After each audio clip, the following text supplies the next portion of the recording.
Hi ബച്ചേ.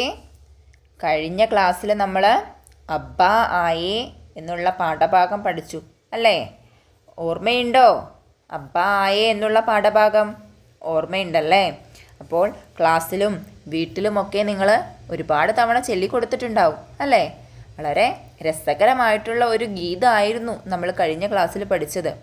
ഒപ്പം തന്നെ ആദ്യത്തെ തഅലീമി സർഗർമിയും നമ്മൾ ചെയ്തിട്ടുണ്ടായിരുന്നു, ഓർമ്മയില്ലേ? അപ്പോൾ ഇന്നത്തെ ക്ലാസ്സിൽ നമ്മൾ ചെയ്യാൻ പോകുന്നത് അടുത്ത തഅലീമി സർഗർമികളാണ്, അടുത്ത പഠന പ്രവർത്തനങ്ങളാണ്. അപ്പോൾ നമ്മൾ പാട്ട് പഠിച്ചു അല്ലേ, നമ്മൾ ഗീത് പഠിച്ചു, അതിൽ നിന്ന് കുറേ പുതിയ വാക്കുകളൊക്കെ നമ്മൾ പഠിച്ചില്ലേ? നമ്മുടെ വീടിന് എന്താ ഉറുദുവിൽ പറയുക, അതേപോലെ തന്നെ അച്ഛൻ, അമ്മ അല്ലേ, മുത്തശ്ശൻ, മുത്തശ്ശി, അങ്ങനെയൊക്കെ എങ്ങനെയാണ് ഉറുദുവിൽ പറയുക എന്നുള്ളതൊന്നും കൂടി നമ്മൾ പഠിച്ചു അല്ലേ? അപ്പം അങ്ങനെയാണെങ്കിൽ നമ്മളെല്ലാവരും പാട്ട് പഠിച്ചവരാണല്ലോ, അല്ലെങ്കിൽ ഗീത് പഠിച്ചവരാണല്ലോ. അങ്ങനെയാണെങ്കിൽ നമുക്ക് ആ കാര്യങ്ങളൊക്കെ ഒന്ന് ഓർമ്മയുണ്ടോ എന്ന് നോക്കാം അല്ലേ? അപ്പോൾ ഇതാരാ? അതെ, ഇതാണ് നൂരി. നൂരി ഹേ. നമ്മൾ നൂരി പാടിയ പാട്ടാണ് പഠിച്ചത് അല്ലേ? അതെ, നമ്മൾ നൂരിയുടെ പാട്ടാണ് പഠിച്ചത്. അപ്പോൾ ഇതെന്താ?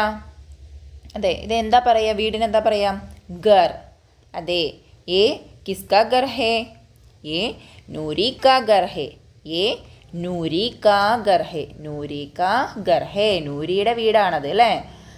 കോൻ ഹേ? അബ്ബാ. അബ്ബാ ഹേ. और ये अम्मी है. कौन है? ये भाई है. और ये कौन है? ये दादा है. और ये दादी है. ये अब्बा, अम्मी, भाई, दादा, दादी अले. അപ്പോൾ नूरी के घर में कौन कौन है? नूरी के घर में नूरी के घर में अब्बा है.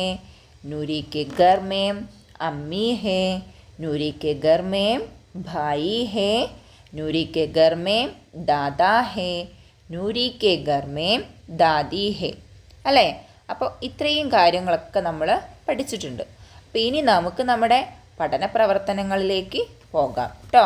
നമ്മൾ ആദ്യം പഠിച്ച കാര്യങ്ങളൊന്ന് റിവൈസ് ചെയ്തതാണ് ഇപ്പോൾ ചെയ്തത്. ഇനി നമുക്ക് എന്ത് ചെയ്യാം? നമ്മുടെ പഠന പ്രവർത്തനത്തിലേക്ക് പോകാം. നമ്മുടെ അടുത്ത പഠന പ്രവർത്തനം നോക്കാം അല്ലേ? എന്താ എഴുതിയിരിക്കുന്നത് എന്ന് ഞാനൊന്ന് ആദ്യം വായിക്കാം, നിങ്ങൾ കേട്ടിരുന്നാൽ മതി കേട്ടോ. നിങ്ങൾക്ക് എന്താ മനസ്സിലായത് എന്ന് കൂടെ പറഞ്ഞു തരണം. ബച്ചോ, नूरी के घर में अब्बा, अम्मी, दादा, दादी, भाई और बहन है. आपके घर में कौन कौन है? आपके घर में कौन कौन है? ഇപ്പം നമ്മളിപ്പോൾ പറഞ്ഞില്ലേ നൂരിയുടെ വീട്ടിൽ ആരൊക്കെ ഉണ്ട് എന്നുള്ള കാര്യം പറഞ്ഞിട്ടുണ്ടായിരുന്നു അല്ലേ? അബ്ബയുണ്ട്, അമ്മിയുണ്ട്, ദാദയുണ്ട്, ദാദിയുണ്ട്, ഭായിയും ബഹനും ഒക്കെ ഉണ്ട് എന്ന് പറഞ്ഞില്ലേ? അപ്പോൾ അങ്ങനെയാണെങ്കിൽ നിങ്ങളുടെ വീട്ടിൽ ആരൊക്കെയുണ്ട് എന്നാണ് നമ്മൾ എഴുതേണ്ടത്. എവിടെയാണ് എഴുതണ്ടേ?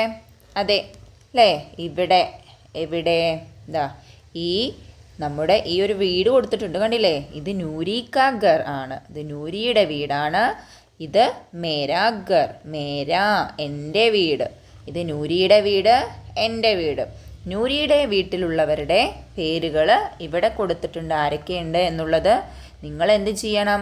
ഇവിടെ നിങ്ങളുടെ വീട്ടിലുള്ളവരുടെ പേരുകൾ എഴുതണം. മനസ്സിലായോ? അപ്പം നമ്മളിപ്പോൾ പറഞ്ഞ പോലെ തന്നെ നൂരിയുടെ വീട്ടിൽ ആരൊക്കെയുണ്ട്?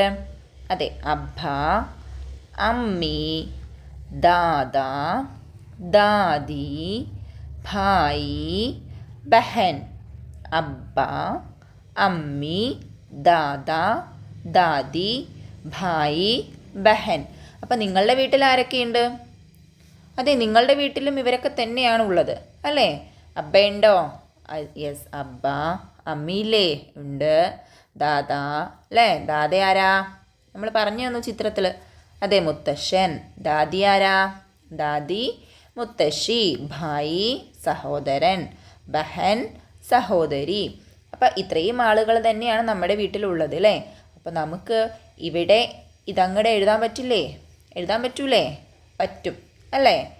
ഓക്കെ, പറ്റും. അപ്പോൾ പിന്നെ ആ വർക്ക് അവിടെ കഴിയും. അപ്പോൾ നമുക്കൊന്ന് എഴുതി നോക്കിയാലോ? ഒന്ന് എഴുതി നോക്കാം അല്ലേ?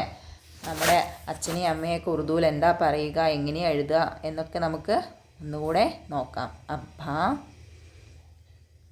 അമ്മി, ദാദാ, ദാദി, ബായി,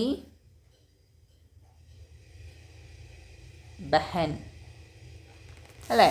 അപ്പോൾ ഇത്രയും ആളുകളാണ് നമ്മുടെ വീട്ടിലും ഉള്ളത് അല്ലേ? ഓക്കെ. അടുത്ത പ്രവർത്തനം എന്താ? അടുത്ത പ്രവർത്തനം നമുക്ക് കാണുമ്പോൾ തന്നെ ഏകദേശം ഒരു ഐഡിയ കിട്ടുന്നുണ്ട് അല്ലേ? എന്തൊക്കെയാണ്? ഇവിടെ ഇതുപോലെ എഴുതാനായിരിക്കും അല്ലേ? ഇവിടെ ഇങ്ങനെ നമുക്കെന്താ ഡാഷ് കൊടുത്തിട്ടുണ്ട്, ഇവിടെ കൊടുത്തിട്ടുണ്ട് അല്ലേ? അപ്പോൾ ഈ വിട്ടുപോയ കാര്യങ്ങളൊക്കെ ഒന്ന് ഇവിടെ പൂരിപ്പിക്കണം. ഒപ്പം തന്നെ ഇവിടെയും എഴുതണം അല്ലേ? അപ്പോൾ എന്താണ് എഴുതേണ്ടത് നോക്കാം. ബച്ചോ അപ്നെ ഘർ കെ ബാരെ മേ ജുംലെ ലിഖിയേ. എന്താ എഴുതണ്ടേ? അപ്നെ ഘർ കെ ബാരെ മേ ജുംലെ ലിഖിയേ. നിങ്ങളുടെ വീടിനെ കുറിച്ച് ജുംല തയ്യാറാക്കണം. അപ്പോൾ നിങ്ങളുടെ വീട്ടിൽ ആരൊക്കെയുണ്ട് അവരെ വെച്ച് നിങ്ങൾ എന്ത് ചെയ്യണം? ജുംല തയ്യാറാക്കണം. നമ്മൾ ആദ്യം തുടക്കത്തിൽ നൂരിയുടെ വീട്ടിൽ ആരൊക്കെയുണ്ടെന്ന് പറഞ്ഞത് ഓർക്കുന്നുണ്ടോ? ഉണ്ട് അല്ലേ? അതേപോലെ നമുക്ക് എന്ത് ചെയ്യണം? നമ്മുടെ വീട്ടിലെ അബ്ബയെയും അമ്മയെയും ദാദയെയും ദാദിയൊക്കെ ഉപയോഗിച്ച് ജുംല തയ്യാറാക്കണം. അപ്പോൾ നമുക്കൊന്ന് നോക്കിയാലോ വളരെ സിമ്പിളായിട്ട് എങ്ങനെയാണ് തയ്യാറാക്കുക എന്നുള്ളത്. അപ്പോൾ ഇതെന്താ വായിക്കുക? ഇതാണ് ഘർ എന്നുള്ള വാക്ക് അല്ലേ? നമ്മൾ പഠിച്ചതാണ് ഘർ. ഇതെന്താ? ഘർ. അപ്പോൾ ഇതോ മേ, ഇത് അബ്ബ. ഹേ, ഘർ മേ അബ്ബ ഹേ. എന്താ അർത്ഥം? വീട്ടിൽ അബ്ബയുണ്ട്. അതിനെ നമ്മൾ നേരെ ജുംലയാക്കി കണ്ടോ? അതേ ഓർഡറിൽ ഇവിടെ എഴുതി. ഘർ മേ അബ്ബ ഹേ, ഘർ മേ അബ്ബ ഹേ. വീട്ടിൽ അബ്ബയുണ്ട്. അടുത്ത കോളത്തിൽ എന്താ? അടുത്ത കോളത്തിലും ഘർ തന്നെയാണല്ലേ? അടുത്തതോ മേ ആണ്. അടുത്തത് അമ്മിയാണ് കൊടുത്തിരിക്കുന്നത് അല്ലേ? അമ്മിയാണ് കൊടുത്തിരിക്കുന്നത്. അപ്പോൾ ഇവിടെ എന്ത് കൊടുക്കും? അതെ, മുകളിൽ എന്താണ് നോക്കൂ, ഹേ ആണ്. അപ്പോൾ ഇവിടെയും എന്തായിരിക്കും? ഹേ തന്നെ ആയിരിക്കും അല്ലേ? ഇവിടെയും ഹേ ആണ് അല്ലേ? അപ്പോൾ ഘർ മേം. അപ്പോൾ നമുക്കിങ്ങനെ സെൻറ്റൻസ് ആക്കി എഴുതാം. അതെ, ഘർ മേം അമ്മി ഹേ. ഘർ മേ അമ്മി ഹേ. ഓക്കെ. ഇനി അപ്പോൾ ഇവിടെ ഏതാ വിട്ടുപോയിരിക്കുന്നത്? ഇവിടെ നോക്കുമ്പോൾ തന്നെ നമുക്കറിയാൻ പറ്റും ഏതാ വിട്ടുപോയത്. അതെ, ഘർ ആണല്ലേ? ഘർ ആണ് ഇവിടെ വിട്ടുപോയിരിക്കുന്നത്. ഘർ മേ, ഇവിടെ ആരാ ഉള്ളത്? ദാദാ ഹേ. ഘർ മേ ദാദാ ഹേ. ഘർ മേ ദാദാ ഹേ. ഓക്കെ. അപ്പോൾ ഇവിടെയോ? ഇവിടെയും ഘർ ആണ് വരിക, ഇവിടെയും മേ ആണ് വരിക അല്ലേ? ഇവിടെ എന്താ? ഹേ ആയിരിക്കും വരിക. അപ്പോൾ നിങ്ങൾക്ക് ഇവിടെ എന്താ എഴുതേണ്ടതെന്ന് അറിയില്ലേ? ഇനി നിങ്ങൾക്ക് നിങ്ങളുടെ വീട്ടിലുള്ള വേറൊരു വ്യക്തിയെ ഇവിടെ എഴുതാം. ഒന്നില്ലെങ്കിൽ ഭായി ആവാം, അല്ലെങ്കിൽ ബഹൻ ആവാം, എന്താണെന്ന് വെച്ചാലും എഴുതാം. അതുപയോഗിച്ച് ഈ ജുംലയും കൂടെ കംപ്ലീറ്റ് ആക്കുക. വളരെ സിമ്പിളായിട്ട് നമുക്ക് ഈ പ്രവർത്തനം ചെയ്യാൻ കഴിയും. നമുക്ക് നമ്മുടെ വീടിനെക്കുറിച്ച് വളരെ സിമ്പിളായിട്ട് സെൻറ്റൻസുകൾ എഴുതാനും പറയാനും ഇതിലൂടെ നമുക്ക് സാധിക്കും. ഓക്കെ ബച്ചോ, ഈ ദേക്കിയേ. ഇവിടെ നോക്കിയോ? ഈ ക്യാ ഹേ? ഏ മാങ്ങയാണല്ലേ? മാങ്ങയാണ്. ഇത് മാങ്ങയാണ്. മാങ്ങ നമ്മൾ എന്ത് പഠിച്ചു? ആം അല്ലേ? അബ്ബ ആം ലായേ പഠിച്ചില്ലേ? ആം അല്ലേ? മാങ്ങ ആം. ഇതോ? ഇത് മാതളങ്ങയാണ്. കണ്ടില്ലേ? അതിൻ്റെ ആ മുകളിലത്തെ ആ ഒരു ഷേപ്പ് കാണുമ്പോൾ നമുക്കറിയാം ആപ്പിൾ അല്ല അല്ലേ? ആപ്പിൾ അല്ല, മാതളങ്ങയാണ് അല്ലേ? അപ്പോൾ ഇനി ഇത് വെച്ച് എന്ത് പ്രവർത്തനമാണ് നമുക്ക് ചെയ്യേണ്ടത് എന്ന് നോക്കാം അല്ലേ? എന്താ ചെയ്യേണ്ടത് ഇവിടെ? നോക്കൂ. പഠിയേ, രംഗ് ഭരിയേ ഔർ ജുംലെ ബനായിയേ. നമ്മൾ എന്ത് ചെയ്യണം? ഇത് വായിക്കണം. പിന്നെ ഇതിൽ നിറമൊന്നുമില്ല അല്ലേ? അപ്പോൾ ഇതിൽ നിറം കൊടുക്കണം. പിന്നെ ജുംലെ ബനായിയേ, വാചകം നിർമ്മിക്കണം ഇതിനെ വെച്ച് വാചകം നിർമ്മിക്കണം. വാചകം ഉണ്ടാക്കാൻ കഷ്ടമാണെന്നല്ലേ? സിമ്പിളാണ്, പക്ഷേ കഷ്ടമാണ്. പക്ഷേ വളരെ സിമ്പിളായിട്ട് എങ്ങനെ ചെയ്യാമെന്നിവിടെ പറഞ്ഞു കൊടുത്തിട്ടുണ്ട്. നോക്കാം എങ്ങനെയാണ്. ഇവിടെ നോക്കൂ. യേ ഡാഷ് ഹേ. യേ ഡാഷ് ഹേ. എന്താ പറഞ്ഞത്? ഇത് ഡാഷ് ആണ്. ഇത് അല്ലേ? ഇതെന്താണ്? അതെ, ഇത് മാങ്ങയാണ്. അപ്പം നമ്മൾ എന്ത് ചെയ്യുന്നു? മാങ്ങ അല്ലേ? ഇത് ആം. ആം എന്നാണ് പറയുന്നത്. ആ ആം എന്നുള്ള വാക്ക് നമ്മൾ ഇവിടെ എഴുതുന്നു. യേ ആം ഹേ. യേ ക്യാ ഹേ? യേ ആം ഹേ. ആമിന് എന്ത് നിറം കൊടുക്കാം നമുക്ക്? മഞ്ഞ നിറം കൊടുക്കാമല്ലോ. ഇവിടേക്ക് ഇങ്ങനെ മഞ്ഞ കളറും ചുവപ്പ് കളറൊക്കെ ചേർത്ത് നമുക്ക് നല്ല ഭംഗിയായിട്ട് കളർ കൊടുക്കാൻ പറ്റില്ലേ? നല്ല വൃത്തിയായിട്ട് കൊടുക്കാൻ പറ്റും അല്ലേ? അപ്പോൾ നിങ്ങൾ അതിനനുസരിച്ച് കളർ കൊടുക്കുക. അപ്പോൾ അനാറിൻ്റെ നിറം എന്തായിരിക്കും? അനാറിൻ്റെ നിറം ലാലാണ് അല്ലേ? അനാറിൻ്റെ നിറം എന്താ? ലാലാണ്. അപ്പോൾ നമുക്കിതിൽ ലാല് നിറമൊക്കെ കൊടുക്കാൻ പറ്റും അല്ലേ? നല്ല ഭംഗിയാക്കി കൊടുക്കാൻ കഴിയും. പറ്റില്ലേ? അപ്പോൾ ഇനി ഇതിനെ നമ്മൾ എങ്ങനെയാണ് സെൻറ്റൻസ് ആക്കുന്നേ? യേ അനാർ ഹേ. യേ ക്യാ ഹേ? യേ അനാർ ഹേ. യേ അനാർ ഹേ. അപ്പം അങ്ങനെയാണെന്നുണ്ടെങ്കിൽ ഞാൻ ഇവിടെ ഒരു ചിത്രം വരയ്ക്കാം. എന്താ എഴുതേണ്ടത് നിങ്ങൾ പറയണം കേട്ടോ. ഇതെന്താ? ഗർ ആണല്ലേ? ഇതെന്താണ്? ഗർ ആണ്. അപ്പം നമ്മൾ എന്തെഴുതും ഇതിനെക്കുറിച്ച്? ഇങ്ങനെ ഇതേപോലെ എങ്ങനെ എഴുതുക? യേ ഗർ ഹേ അല്ലേ? യേ ഗർ ഹേ. അപ്പോൾ എന്തിനെക്കുറിച്ച് വേണമെന്നുണ്ടെങ്കിലും നമുക്ക് എന്ത് ചെയ്യാം? വളരെ സിമ്പിളായിട്ട് സെൻറ്റൻസ് തയ്യാറാക്കാൻ ഈ രീതിയിലൂടെ കഴിയും. ഓക്കെ. അപ്പോഴേ ഇപ്പോൾ നമ്മൾ കഴിഞ്ഞ പ്രവർത്തനത്തിലൂടെ 2 വാക്കുകൾ പഠിച്ചു അല്ലേ? ഏതൊക്കെയാണവ? ഒന്ന് എഴുതി നോക്കിയാലോ? അതെ, ഒന്ന് ആം ആണ്.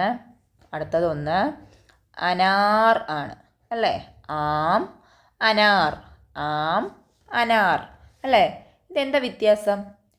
അതെ, അല്ലേ? ആം. ഈ അക്ഷരം വന്നപ്പോൾ നമ്മൾ വായിച്ചത് ആം എന്നാണ്. ഇതോ അനാർ എന്നാണ്. അപ്പോൾ നമ്മൾ മനസ്സിലാക്കുക, ഇത് അലിഫും അതിൻ്റെ മേലെ ഇങ്ങനെ മദ്ദും വന്നു കഴിഞ്ഞാൽ നമ്മൾ ആ എന്നുള്ള അക്ഷരമാണ്. അതേസമയം ഇങ്ങനെ ഒരു അലിഫ് മാത്രം വരികയാണെങ്കിൽ ഇതിനെ നമ്മൾ അലിഫ് എന്നാണ് പറയുക. ഇത് ആ ആണ്. മനസ്സിലായോ? ആ ആണ്. ഇത് ആ, ഇത് ആ. ഇത് വെച്ച് നമ്മൾ കുറച്ച് വാക്കുകൾ പഠിച്ചിട്ടുണ്ടായിരുന്നല്ലോ അനാർ അലിഫ് വെച്ചിട്ട്. അതെ, അബ്ബ, അമ്മി എല്ലാം ഈ അക്ഷരം വെച്ച് തുടങ്ങുന്നതാണ് അല്ലേ? അപ്പോൾ ഈ 2 അക്ഷരങ്ങൾ നമുക്ക് തറവായില്ലേ? ഒന്ന് ആ, പിന്നൊന്ന് ആ അല്ലേ? ആ ആ. ഓക്കെ. ഇനി നമുക്ക് നമ്മുടെ അടുത്ത പ്രവർത്തനം നോക്കാം കേട്ടോ. അടുത്ത പ്രവർത്തനം എന്താണെന്ന് നോക്കിയാലോ? നോക്കൂ. അൽഫാസ് പഠിയേ ഓർ മുനാസിബ് ഖാനോ മേ ലിഖിയേ. അൽഫാസ് പഠിയേ ഓർ മുനാസിബ് ഖാനോ മേ ലിഖിയേ. എന്താ പറഞ്ഞത്? അതെ, ഈ അൽഫാസ്, ഇവിടെ ഒരു അൽഫാസ് ഉണ്ട്, ഇവിടെ ഒരു അൽഫാസ് ഉണ്ട്. എന്താ ഈ അൽഫാസ്? വാക്കുകൾ വായിച്ചിട്ട് മുനാസിബ് ഖാനോ മേ ലിഖിയേ, അനുയോജ്യമായ കോളത്തിലേക്ക് എഴുതണം എന്നാണ് പറയുന്നത്. അപ്പോൾ ഏതിൻ്റെ അടിസ്ഥാനത്തിലാണ് നമ്മൾ ഇതിനെ അനുയോജ്യമായ കോളത്തിലേക്ക് ആക്കേണ്ടത്? നമുക്ക് അടുത്ത കോളം നോക്കിയാൽ കാണാൻ പറ്റും. യെസ്, അലിഫും ആയും അല്ലേ? കണ്ടില്ലേ? അലിഫ്, അതുപോലെ തന്നെ ആ. നമ്മളിപ്പോൾ പറഞ്ഞതേ ഉള്ളൂ അല്ലേ? അപ്പോൾ അലിഫ് വെച്ചിട്ടുള്ള ഒരു വാക്ക് ഇവിടെ കൊടുത്തിട്ടുണ്ട്. ഇതെന്താ? അനാർ. മാതളങ്ങ നമ്മൾ പഠിച്ചതാണ് അല്ലേ? അടുത്തത് ഇവിടെ കൊടുത്തിട്ടുണ്ട് ആലു എന്ന് പറഞ്ഞാൽ ഉരുളക്കിഴങ്ങ്. അപ്പോൾ ഇനി നമുക്ക് ഇതിലേക്ക് ഏതൊക്കെ വാക്കുകളെ കൂടെ കൂട്ടിച്ചേർക്കണമെന്ന് നോക്കിയാലോ? വേഗം നോക്കാം അല്ലേ? നോക്കിയിട്ട് 1-2 നമുക്ക് എഴുതാം. അപ്പോൾ ഇത് ഏതിലാണ് വരിക? അതിവിടെ വന്നിട്ടുണ്ട് അല്ലേ? ആലു വന്നിട്ടുണ്ട്, അനാറും വന്നിട്ടുണ്ട്. ഇനി ബാക്കിയുള്ള വാക്കുകൾ അപ്പോൾ ഓരോണ്ണം നമുക്ക് എഴുതി നോക്കിയാലോ? ഒരെണ്ണം എഴുതി നോക്കാം അല്ലേ? അപ്പോൾ അലിഫ് വെച്ചിട്ടുള്ള വാക്കുകൾ നമുക്ക് റെഡ് മഷി കൊണ്ട് ടിക്ക് ചെയ്യാം കേട്ടോ. ഏതൊക്കെയാണ്? അമ്മി, പിന്നെ അബ്ബ, അതേപോലെ തന്നെ അനാറ്, അമരൂദ് അല്ലേ? ഇത്രയാണ്. അനാർ ഇവിടെ കൊടുത്തിട്ടുണ്ട്. അപ്പോൾ ഒരെണ്ണം നമുക്ക് എഴുതിയാലോ? ഒരെണ്ണം എഴുതാം. അബ്ബ. ഓക്കെ, അബ്ബ. ഇനി അടുത്തത് നോക്കാം. അടുത്തത് നമുക്ക് യെല്ലോ കൊണ്ട് ടിക്ക് ചെയ്യാം. ആ അല്ലേ, ആലു ഒരെണ്ണം കൊടുത്തിട്ടുണ്ട്. ഇനി ബാക്കി നോക്കൂ. ആം, ആഗ്. ആം എന്ന് പറഞ്ഞാൽ മാങ്ങ. ആഗ് എന്ന് പറഞ്ഞാലോ തീ കേട്ടോ. ആലു ഉരുളക്കിഴങ്ങ്. അതേപോലെ ആജ്. ആജ് എന്ന് പറഞ്ഞാൽ ഇന്ന്. ആജ് എന്ന് പറഞ്ഞാൽ ഇന്ന്. അപ്പോൾ ഒന്നുകൂടെ നമുക്കിവിടെ എഴുതിയാലോ, ആജ്. ഓക്കെ, ആജ്. അപ്പോൾ ഒന്ന് നമുക്ക് ഈ വാക്കുകൾ വായിക്കാം ഒന്നുകൂടെ. അനാർ, ആലു, ആം, അമ്മി, ആജ്. ഇനി അടുത്ത പ്രവർത്തനം എന്താണെന്ന് നോക്കാം അല്ലേ. അടുത്ത പ്രവർത്തനം ഇതാണ്. ഇതെന്തായിരിക്കും? അതെ, ഇതൊരു പാട്ടോ കവിതയോ ഒക്കെ ആയിരിക്കും അല്ലേ. അതെങ്ങനെയാണ് മനസ്സിലായത്? കാരണം ഇവിടെ എന്തില്ല, ഫുൾ സ്റ്റോപ്പ് അങ്ങനെയൊന്നും അല്ലേ. ഇതാണ് നമ്മുടെ ഉറുദുവിലുള്ള ഫുൾ സ്റ്റോപ്പ്. ഇതൊന്നും ഇവിടെ കാണുന്നില്ല. പിന്നെയോ വാക്കുകളുടെ ആ ഒരു ഘടനയൊക്കെ സെയിം ആണ് അല്ലേ. ഏകദേശം ഒരേപോലെയാണ്. ഓരോ വരിയിലും ആവശ്യത്തിനുള്ള എല്ലാത്തിലും സെയിം ആയിട്ടുള്ള വാക്കുകളേ ഉള്ളൂ അല്ലേ. അപ്പോൾ ഇത് നമുക്ക് കാണുമ്പോൾ തന്നെ അറിയാം ഇതൊരു കവിതയോ പാട്ടോ അങ്ങനെ എന്തോ ആണ് അല്ലേ. അപ്പോൾ ഇനി ഇതിനെ വെച്ച് നമ്മൾ എന്താ ചെയ്യേണ്ടത് നോക്കൂ. ബച്ചോ ഗീത് തരന്നം സെ ഗായേ. എന്താണ് പറഞ്ഞത്? ഈ ഗീത് നമുക്ക് രീതിയിൽ പാടാനാണ് പറഞ്ഞിരിക്കുന്നത്. അപ്പോൾ വായിക്കാൻ ഇത്തിരി ബുദ്ധിമുട്ടുണ്ട് അല്ലേ. അപ്പോൾ ഇതിൽ 1-2 വാക്കുകൾ നമ്മൾ പഠിച്ചതല്ലേ. അതെ, 1-2 വാക്കുകൾ പഠിച്ചല്ലേ. അത് ഏതൊക്കെയാണെന്നൊന്ന് റൗണ്ട് ചെയ്യാൻ പറ്റുമോ? എവിടെയെങ്കിലും കാണുന്നുണ്ടോ? ഈ വരിയിലുണ്ടോ? ഉണ്ട്. ഏത്? അമ്മി അല്ലേ. ഇനി ഈ വരിയിലുണ്ടോ? ഈ വരിയിൽ ഒന്നും കൂടി ഉണ്ടോ? ഏതാ? ഹേ. ഹേ നമ്മൾ പഠിച്ചു അല്ലേ. ഗർമേ, അമ്മി, ഹേ, അബ്ബ, ഹേ. അപ്പോൾ ഈ ഹേയും നമ്മൾ പഠിച്ചതാണ്. അപ്പോൾ ഈ ഹേയും അറിയാം, ഈ ഹേയും അറിയാം. ഇനിയോ? ഇനി ഏതാ പഠിച്ചത്? ഇവിടെ ഒരാളും കൂടി ഉണ്ട് അല്ലേ, അമ്മി. അപ്പോൾ ഈ വാക്കുകളൊക്കെ നമുക്കറിയാം. ബാക്കി എങ്ങനെയാണ് പാടുക എന്ന് നമുക്കൊന്ന് നോക്കാം അല്ലേ. നോക്കൂ. മേരി അമ്മി പ്യാരി ഹേ, കിത്തനി അച്ചി അമ്മി ഹേ, മുझको दूध पिलाती है, मुझको ലോരി സുനാത്തി ഹേ. എന്താ പറഞ്ഞത്? ആരെക്കുറിച്ചുള്ള കവിതയാണ്? അമ്മയെക്കുറിച്ചുള്ള കവിതയാണ് അല്ലേ. അമ്മയെക്കുറിച്ചുള്ള കവിതയാണെന്ന് മനസ്സിലായി. അപ്പോൾ ഒന്നുകൂടി നമുക്ക് ചൊല്ലി നോക്കാം. മേരി അമ്മി പ്യാരി ഹേ, കിത്തനി അച്ചി അമ്മി ഹേ, മുझको दूध पिलाती है, മുझको ലോരി സുനാത്തി ഹേ. അല്ലേ. അമ്മയെക്കുറിച്ചുള്ള നല്ലൊരു കവിതയാണിത്. അപ്പോൾ നമ്മളോടിത് രീതിയിൽ പാടാനാണ് പറഞ്ഞിരിക്കുന്നത്. അപ്പോൾ പാടിയല്ലോ അല്ലേ. എല്ലാവരും പാടുക കേട്ടോ. നമ്മൾ അമ്മയെക്കുറിച്ച് ഈ ഒരു 4 വരി പാട്ട് പാടിയല്ലോ അല്ലേ. അതേപോലെ അബ്ബയെക്കുറിച്ചും അമ്മയെക്കുറിച്ചുമൊക്കെ ഒരുപാട് മലയാളത്തിലാവട്ടെ, ഇംഗ്ലീഷിലാവട്ടെ, അല്ലെങ്കിൽ ഉറുദുവിലാവട്ടെ ഒക്കെ ഒരുപാട് കവിതകളുണ്ട്, ഒരുപാട് പാട്ടുകളുണ്ട്. അവയൊക്കെ നമ്മൾ കളക്ട് ചെയ്ത് നമ്മുടെ പുസ്തകത്തിൽ ശേഖരിച്ച് വെക്കണം കേട്ടോ. അതെല്ലാം നമ്മൾ കളക്ട് ചെയ്ത് വെക്കണം. അത് നമ്മുടെ വർക്കാണ്. എന്നിട്ട് എന്ത് ചെയ്യണം? നമ്മളത് ക്ലാസ്സിൽ വന്ന് ആലപിക്കണം. ഓക്കെ. അപ്പോൾ അതും കൂടെ നമ്മൾ ചെയ്യേണ്ടതുണ്ട്. ഇനി അടുത്ത പ്രവർത്തനം എന്താ? അടുത്തൊരു പ്രവർത്തനം കൂടെ ഇവിടെ കൊടുത്തിട്ടുണ്ട്. വളരെ സിമ്പിളാണ്, വളരെ രസകരമാണ് അല്ലേ. എന്തായിരിക്കും? ഇത് കാണുമ്പോൾ തന്നെ നിങ്ങൾക്ക് അറിയാൻ പറ്റുന്നുണ്ടാവും. എന്താ ചെയ്യേണ്ടത്? അതെ, എന്തിനായിരിക്കും? നിറം കൊടുക്കാനായിരിക്കും അല്ലേ. അത് തന്നെയാണ് ഇതിലും ചെയ്യേണ്ടത്. നമ്മൾ നമ്മുടെ ഈ ഒരു വീട് കണ്ടില്ലേ, ഈ വീടിൻ്റെ ചിത്രത്തിൽ രംഗ് പറഞ്ഞാ ഹേ. രംഗ് ക്യാ ഹേ? രംഗ് എന്ന് പറഞ്ഞാൽ എന്താ? നിറം കൊടുക്കുക. ഈ ചിത്രത്തിൽ നല്ല ഭംഗിയിൽ നിറമൊക്കെ കൊടുക്കുക. അതിനുശേഷം നമ്മൾ എന്ത് ചെയ്യണം? ചന്ദ് ജുംലയിലേക്ക് കുറച്ച് ജുംലയും തയ്യാറാക്കണം. വീടിനെക്കുറിച്ച് ജുംലയും തയ്യാറാക്കണം. നമ്മൾ ജുംല വീടിനെക്കുറിച്ച് ഓൾറെഡി തയ്യാറാക്കിയിട്ടുണ്ടായിരുന്നു ഇല്ലേ. അതെ, അപ്പോൾ അതാണെങ്കിലും മതി. ഓക്കെ. അപ്പോൾ ഇതോടുകൂടെ നമ്മുടെ ഈ പാഠത്തിലെ പഠന പ്രവർത്തനങ്ങൾ അവസാനിക്കുകയാണ്. ഇനി അടുത്ത വീഡിയോയിൽ വീണ്ടും കാണാം. ശുക്രിയ.